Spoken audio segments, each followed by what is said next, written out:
ಎಲ್ಲರಿಗೆ ಗಣೇಶ ಹಬ್ಬದ ಶುಭಾಶಯಗಳು. BBMP ವತಿಯಿಂದ ಈ ಗಣೇಶ ಹಬ್ಬ ಆಚರಿಸಲಿಕ್ಕೆ ಮತ್ತು ಗಣೇಶ ವಿಸರ್ಜನೆ ಮಾಡಲಿಕ್ಕೆ ಏನೆಲ್ಲ ವ್ಯವಸ್ಥೆ ಮಾಡಬೇಕು ಅದು ಪೂರ್ತಿಯಾಗಿ ನಾವು ನಮ್ಮ ಅಧಿಕಾರಿಗಳ ತಂಡಗಳು ಪೂರ್ತಿಯಾಗಿ ಕ್ರಮ ತಗೊಳ್ತಿದ್ದಾರೆ. ತಾತ್ಕಾಲಿಕವಾಗಿ ನಾವೊಂದು 189 ತಾತ್ಕಾಲಿಕ ಮೊಬೈಲ್ ಟ್ಯಾಂಕ್ ಮತ್ತು 41 ಕೆರೆಗಳಲ್ಲಿ ವ್ಯವಸ್ಥೆ ಮಾಡ್ತಾಯಿದ್ದೇವೆ. ಅದು 10 ಗಂಟೆ ತನಕ ಸಾಧಾರಣವಾಗಿ ಅದು ಓಪನ್ ಇರ್ತದೆ. 31ನೇ ತಾರೀಕಿಗೆ ಈಗಾಗಲೇ ನಮ್ಮ ಹಲಸೂರಿನಲ್ಲಿ ಒಂದು 500 ಗಣೇಶ ತನಕ ಬರಲಿಕ್ಕೆ ಅದರ 5ನೇ ಚತುರ್ಥಿದ 5ನೇ ದಿವಸ ಕಳೆದ 5ನೇ ದಿವಸಕ್ಕೆ ವಿಸರ್ಜನೆ ಮಾಡಲಿಕ್ಕೆ ಕಾರ್ಯಕ್ರಮ ಇದೆ. ಅದಕ್ಕೆ ಪೂರ್ತಿಯಾಗಿ ಈಗಾಗಲೇ ನಾವು ವ್ಯವಸ್ಥೆ ಮಾಡಿದ್ದೇವೆ, ವೀಕ್ಷಣೆ ಮಾಡಿದ್ದೇವೆ. ಹಾಗೂ ನಮ್ಮ ತಂಡಗಳು ಎಲ್ಲ ಪೂರ್ತಿಯಾಗಿ ಸಹಕಾರ ಕೊಡಲಿಕ್ಕೆ ನಾವು ಮುಂದುವರೆದಿದ್ದೇವೆ. ಎಷ್ಟು POP ಗಣೇಶ ಸಂಬಂಧ ಜಪ್ತಿ ಮಾಡಲಾಗಿದೆ, FIR ಆಗಿರೋದೆಲ್ಲ ಮಾಹಿತಿ ಈಗ ಪಡ್ಕೊಳ್ತಾ ಇದ್ದೇವೆ. ಅದನ್ನು ನೋಡ್ತೇವೆ. ನಾವು ಎಲ್ಲ ಅಧಿಕಾರಿಗಳಿಗೆ ನಿರ್ದೇಶನ ಕೊಟ್ಟಿದ್ದೇವೆ. ಅವರು ಅವರ ಮಟ್ಟದಲ್ಲಿ ಕ್ರಮ ತಗೊಳ್ತಾ ಇದ್ದಾರೆ. ಅದರ ಮಾಹಿತಿ ಈಗ ಪಡ್ಕೊಂಡು ಬರ್ತೀವಿ.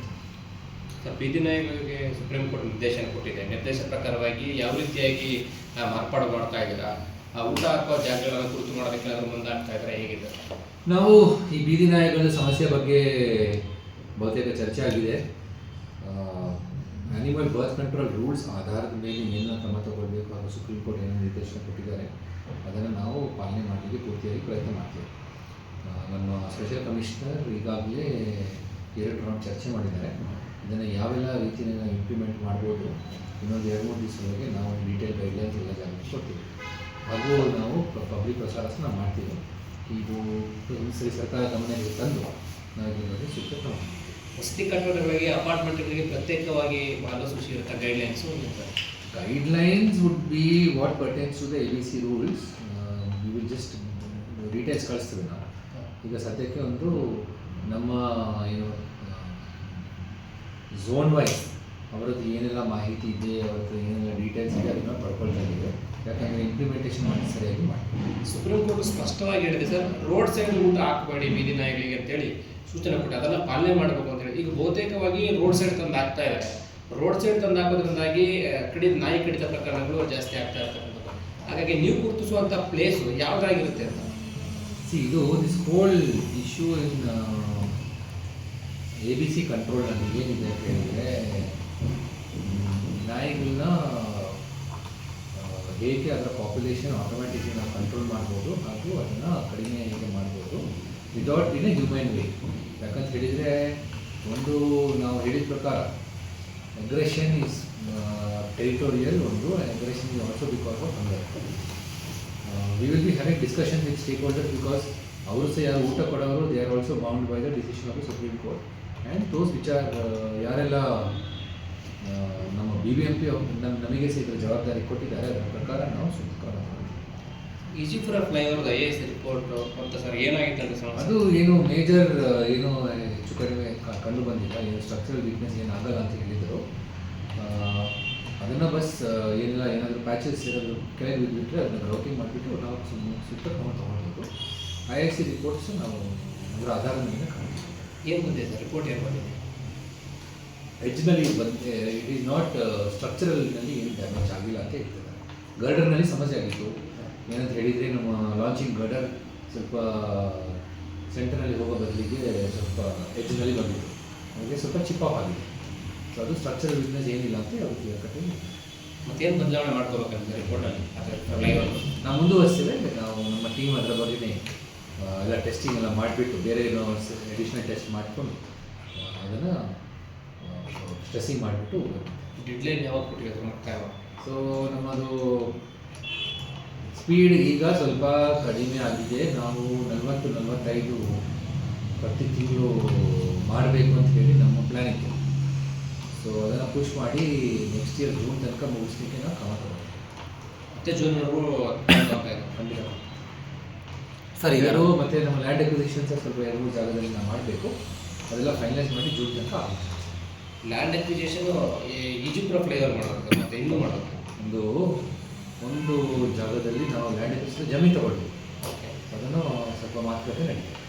ಯಾರು ಸರ್ ಜಮೀನು ಯಾರು ಬೇರೆ ಬೇರೆ ಪ್ರೈವೇಟ್ಲಿ ಸರ್? ಈಗ ರಸ್ತೆ ಗುಂಡಿಗಳಿಗೆ ಸಂಬಂಧಪಟ್ಟಂತೆ ಸರ್, ಈಗ BBMP ಅಂಡರಲ್ಲಿ ಕೆಲವು ಗುಂಡಿಗಳಿರುತ್ತೆ, ಪೊಲೀಸ್ ಡಿಪಾರ್ಟ್ಮೆಂಟ್, ಬೆಸ್ಕಾಂ ಅವರು, VW, ಈ ರೀತಿ ಎಲ್ಲ ಸಂಸ್ಥೆಗಳ ಕೆಲವೊಂದು ಅವ್ರವ್ರ ಕೆಲಸ ಮಾಡಿ ಗುಂಡಿಗಳು ಮುಚ್ಚದೆ ಹೋಗಿರ್ತಾರೆ. ಸೊ ಇದಕ್ಕೊಂದು ಆ್ಯಪ್ ಡೆವಲಪ್ ಮಾಡ್ತಾ ಇದ್ದೀರಾ ಅಥವಾ ಸಾಫ್ಟ್ವೇರ್ ಡೆವಲಪ್ ಮಾಡ್ತಾ ಇದ್ದೀರಾ ಅಂತ ಗೊತ್ತಾಯ್ತು. ಅದನ್ನು ಹೆಂಗೆ ವರ್ಕ್ ಆಗುತ್ತೆ ಸರ್? ಸರ್ ನಾವು ಏನು ಆ್ಯಪ್ ಮಾಡಿಲ್ಲ. ಏನಂತ ಹೇಳಿದರೆ ನಮಗೆ ಈ ಸರಿ ಟ್ರ್ಯಾಕ್ ಇರಬೇಕು. ನಾವು ಪ್ರತಿ ಸರಿ ನಾವು ಮುಚ್ತಾ ಇರ್ತೀವಿ ಅಂತ ಹೇಳ್ತೀವಿ, ನೀವು ಗುಂಡಿಗಳು ಮುಚ್ಚಿಲ್ಲ ಅಂತೆ ಜನರು ವಾದ ಮಾಡ್ತಾರೆ.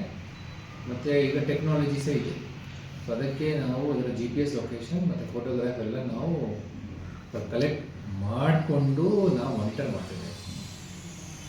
ವಿಶೇಷವಾಗಿ ನಮ್ಮ ಕ್ವಾಲಿಟಿ ಕಂಟ್ರೋಲ್ ಮತ್ತು ವಿಜಿಲೆನ್ಸ್ ಸೆಕ್ಷನ್, ವಿಜಿಲೆನ್ಸ್ ಸೆಲ್ ಇದೆಯಲ್ಲ, ಅವರನ್ನು ಸಹ ಆ್ಯಕ್ಟಿವೇಟ್ ಮಾಡಿಬಿಟ್ಟು ಎಲ್ಲೆಲ್ಲಿ ಗುಂಡಿಗಳನ್ನು ಮುಚ್ತಾ ಇದ್ದಾರೆ, ಕಂಪ್ಲೇಂಟ್ ಬಂದಿದೆಯೋ ಇಲ್ಲವೋ, ಅಥವಾ ಅವರ ಪರ್ಸೆಂಟೇಜ್ ಪ್ರಕಾರ ಎಷ್ಟು ಈ ಗುಂಡಿಗಳು ಅವರು ಟೆಸ್ಟ್ ಮಾಡ್ತಾರೆ for the quality of work, ಇದೆಲ್ಲ ಗಮನ ಇಟ್ಕೊಂಡು ಈ ಗುಂಡಿ ಮುಚ್ಚೋ ಕಾರ್ಯಕ್ರಮ ಮಾಡ್ತಾಯಿದ್ದೀನಿ.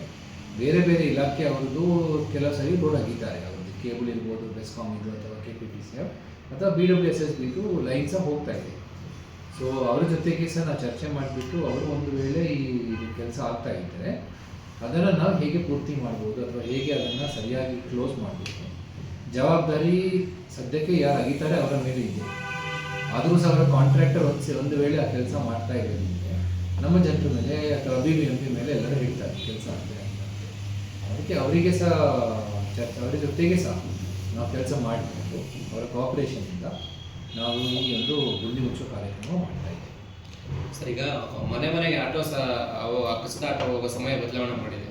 ಬೆಳಗಿನ ಜಾವ 5:30ಗೆ ಹೋಗ್ತೀವಿ ಅಂತ ಹೇಳಿದೆ, 5:30 ಇಂದ 6:30. ಆ ಸಮಯಕ್ಕೆ ಯಾರು ಎದ್ದಿರೋದೇ ಇಲ್ಲ. ಸಾಕಷ್ಟು ಭಾಗಗಳಲ್ಲಿ ಕಸ ಸಂಗ್ರಹ ಆಗೋದು ತಡ ಆಗ್ಬೋದು. ಇದು ಅಲ್ಲೇ ಉಳ್ಕೊಬಿಡುತ್ತಾ ಕಸ ಅಂತ. ಈ ನಿಯಮ ಬದಲಾವಣೆಯಿಂದ ಟೈಮಿಂಗ್ಸ್ ಬದಲಾವಣೆ ಏನಾಗ್ತದೆ, ಕೆಲವು ಜನರದ್ದು ಟೈಮಿಂಗ್ ಬೇರೆ ಇರ್ತದೆ. ಕೆಲವು ಜನರು 12 ಗಂಟೆಗೆ ಹೇಳ್ತಾರೆ, ಯಾಕಂದರೆ ರಾತ್ರಿ ಅವರು ಕೆಲಸ ಮಾಡ್ತಾರೆ. ಕೆಲವು ಜನರು ಬೆಳಿಗ್ಗೆ 6 ಗಂಟೆಗೆ ತಮ್ಮ ಕೆಲಸಕ್ಕೆ ಹೋಗ್ತಾರೆ.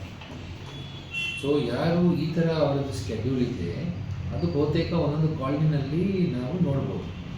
ಇಡೀ ನಾವು ಸರ್ವೆ ಮಾಡುವಾಗ ಮಾಡುವಾಗ ಕಾಲದಲ್ಲಿ ನಾವದೇ ನೋಡಿದ್ದೇವೆ.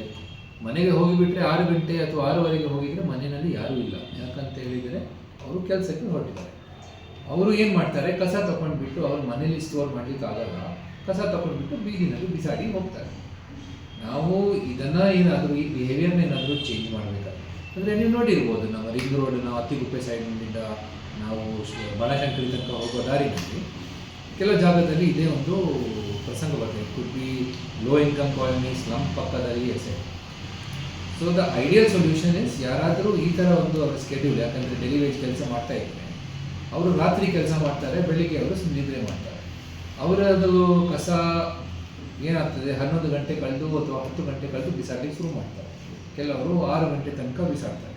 ಇದೆಲ್ಲ ಗಮನ ಇಟ್ಕೊಂಡು ನಾವು ಟೈಮಿಂಗ್ಸ್ ಸ್ವಲ್ಪ ಅವರ ಸ್ಕೆಡ್ಯೂಲ್ ಪ್ರಕಾರ ಚೇಂಜ್ ಮಾಡಿದರೆ ನಾವು ಕಸ ರೋಡ್ನಲ್ಲಿ ಕಾಣಲ್ಲ. ಮತ್ತು ನೀವು ಏನು ಯಾರು ನೋಡಿ ಅದರ ಬಗ್ಗೆ ಕಮೆಂಟ್ ಮಾಡ್ತಾರೆ ಅವರಿಗೆ ಸಹ ಸ್ವಲ್ಪ ಅಷ್ಟು ಗಲೀಜು ಕಾಣಲ್ಲ ಅಂತೇಳಿ ನಮ್ಮ ಭಾವನೆ ಇದೆ. ಇದು ಸಹ ಒಂದು ಎಕ್ಸ್ಪೆರಿಮೆಂಟ್ ಟ್ರೈ ಮಾಡ್ತಾ ಇದ್ದೀವಿ. ಬಹುತೇಕ ವಿಲ್ ಬಿ ವೆರಿ ಸಕ್ಸಸ್ಫುಲ್. ಹೊಸ ಫ್ಲೈಓವರ್ಗಳು ಇದರಿಂದ ಎಲ್ಲ ಟ್ರಾಫಿಕ್ ಕಡಿಮೆ ಆಯಿತು ಅಂತ ರಿಪೋರ್ಟ್ ಬಂದಿದೆ ಸರ್. ಯಾವ್ಯಾವ ಭಾಗದಲ್ಲಿ ಕಡಿಮೆ ಆಯಿತು ಅಂತ ರಿಪೋರ್ಟ್ ಏನಾದರೂ ಸಿಕ್ಕಿದೆಯಾ? ನಾವು ಆ ಥರ ರಿಪೋರ್ಟ್ ತಗೊಂಡಿಲ್ಲ. ಅದು ಬಹುತೇಕ ಟ್ರಾಫಿಕ್ ಪೊಲೀಸ್ ಹತ್ರ ಇರುತ್ತದೆ. ಮಾತ್ರ ನಮಗೆ ಕಟ್ಟಂಥ ಮಾಹಿತಿ ಪ್ರಕಾರ ಈ ನಮ್ಮ ಹೆಬ್ಬಾಳ್ನಲ್ಲಿ ಈಗಾಗಲೇ ಟ್ರಾಫಿಕ್ ಪೀಕ್ ಅವರ್ನಲ್ಲಿ ಕಡಿಮೆ ಆಗಿದ್ದು. ಮೊದಲು ಸಹ ಇದೇ ಸಮಸ್ಯೆ ಇತ್ತು. ಏನಂತ ಹೇಳಿದರೆ, ಅವರು ಹೆಬ್ಬಾಳ್ನಲ್ಲಿ ಸ್ವಲ್ಪ ಕಂಜೆಷನ್ ಜಾಸ್ತಿ ಆಗ್ತಾಯಿತ್ತು. ORR ಅಥವಾ KR ಪುರದಿಂದ ಅವರು ಹೆಬ್ಬಾಳಿಗೆ ಬರೋ ದಾರಿನಲ್ಲಿ ಅವರು ಬೆಲೆ ರೋಡಿಗೆ ಲೆಫ್ಟ್ ಟರ್ನ್ ಮಾಡಿದರೆ ಅಲ್ಲಿ ಸಮಸ್ಯೆ ಬರ್ತಾಯಿತ್ತು. ಅದೇ ರೀತಿ ಸಿಲ್ಕ್ ಬೋರ್ಡ್ ಜಂಕ್ಷನ್ ಸಹ ಮೆಟ್ರೋ ಬಂದು ಸ್ವಲ್ಪ ಅನುಕೂಲ ಆಗಿದೆ ಅಂತೇಳಿ ಮಾಹಿತಿ ಬರ್ತಾ ಇದೆ.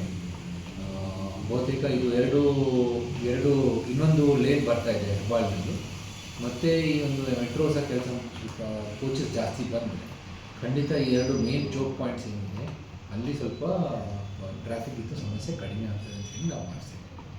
ಸರ್, ಈಗ JC ರೋಡಲ್ಲಿ ಆ್ಯಕ್ಚುಲಿ ವೈಟ್ ಟ್ಯಾಪಿಂಗ್ ಸ್ಟಾರ್ಟ್ ಆಗಿ ಈಗ ಹೆವಿ ವೆಹಿಕಲ್ಸ್ನೆಲ್ಲ ಬ್ಯಾನ್ ಮಾಡಿದ್ದಾರೆ ಆ ರೋಡಲ್ಲಿ. ಸೊ ಬಟ್ ಇದ್ರ ಎಫೆಕ್ಟ್ ಈಗ ಲಾಸ್ಟ್ 2 ಡೇಸಿಂದ ಹೆವಿ ಟ್ರಾಫಿಕ್ ಆಗಿದೆ ಸರ್. ಅಂದರೆ ಹೊಸೂರು ಮೇನ್ ರೋಡು, ಲಾಲ್ಬಾಗ್ ಎಷ್ಟು ಅರ್ಥ ಮಾಡಬೇಕು. ಬ್ಯಾಂಗ್ಳೂರಿನಲ್ಲಿ ಟ್ರಾಫಿಕ್ ಇದು ಸಮಸ್ಯೆ ಎಲ್ಲ ಯಾರು ನಮ್ಮ BBMPಗೆ ಸಮಸ್ಯೆ ಏನಂತ ಹೇಳಿದರೆ, ನಾವು ರೋಡ್ನಲ್ಲಿ ಕೆಲಸ ಮಾಡಬೇಕಾದ್ರೆ ನಾವು ಪೂರ್ತಿಯಾಗಿ ಈ ಅರ್ಬನ್ ಎನ್ವೈರ್ಮೆಂಟ್ನಲ್ಲಿ ನಾವು ಎಷ್ಟು ಟೈಮ್ ಕೊಡಬೇಕು ನಮಗೆ ಕೊಡಲಿಕ್ಕೆ ಆಗ್ತಾಯಿಲ್ಲ. ಜನರು ಎಲ್ಲರೂ ಇಂಪೇಷಂಟ್ ಇದ್ದಾರೆ. ಮಾತ್ರ ನಾವು ನೋಡಿದ ಪ್ರಕಾರ ಎಲ್ಲೆಲ್ಲಿ ನಾವು ಸಿಮೆಂಟ್ ಕಾಂಕ್ರೀಟಿಂಗ್ ರೋಡ್ ಮಾಡಿದ್ದೇವೆ ಸ್ವಲ್ಪ ದಿನ ಕಷ್ಟ ಆಗ್ತದೆ, ಆದರೆ ಆಮೇಲೆ ರೋಡ್ಗೆ ರಿಪೇರಿಗೆ ಅವಶ್ಯಕತೆ ಇರಲ್ಲ, 5-8 ವರ್ಷಕ್ಕೆ ಸಮಸ್ಯೆ ಬರಲ್ಲ. ಸೊ ಅದಕ್ಕೆ ಎಲ್ಲರನ್ನ ನಾವು ಮನವಿ ಮಾಡ್ತೀವಿ, ಅವರು ಖಂಡಿತ ಇದನ್ನು ಸಹಕಾರ ಕೊಡಬೇಕು. ಈ ಒಂದು ಕೆಲಸ ಬೇಗನೆ ಮುಗಿಸ್ಲಿಕ್ಕೆ ನಾವು ಖಂಡಿತ ಪ್ರಯತ್ನ ಮಾಡ್ತೀವಿ. ಒಂದು 15 ದಿವಸ ಟೈಮ್ ತೊಗೊಂಡಿದ್ದೇವೆ. ಟ್ರಾಫಿಕ್ ಜೊತೆಗೆ ಮಾತಾಡಿ 4 ತಂಡ ಹಚ್ಚಿ ಅವರು ಕೆಲಸ ಮಾಡ್ತಾರೆ ಅಂತ ಹೇಳಿ ಕ್ರಮ ತಗೊಳ್ತಾ ಇದ್ದೀವಿ. ಅಂದರೆ ಡೆಡ್ಲೈನ್ ಇಟ್ಕೊಂಡಿದ್ದೀರಾ ಸರ್? ಅದು ರೋಡ್ ಅದೇ 20 ದಿವಸ ಒಳಗೆ ಕಂಪ್ಲೀಟ್ ಮಾಡಿಸ್ಬೇಕು ಅಂತ ಹೇಳಿ ನಾವು ಪ್ರಯತ್ನ ಮಾಡ್ತೀವಿ. ಅಂದರೆ ವೈಟ್ ಟ್ಯಾಪಿಂಗ್ ಪೂರ್ತಿ ಆ ರೋಡ್ ಹೋಗಿ 20 ಡೇಸ್ ಎಷ್ಟು ಆಗ್ತದೆ ಅಷ್ಟು 4 ತಂಡ ಹಚ್ಚಿ ಅವರು ಒಂದು ಕೆಲಸ ಮಾಡಿದರೆ ಮತ್ತು ವೈಟ್ ಟಾಪಿಂಗ್ ಬೇಗ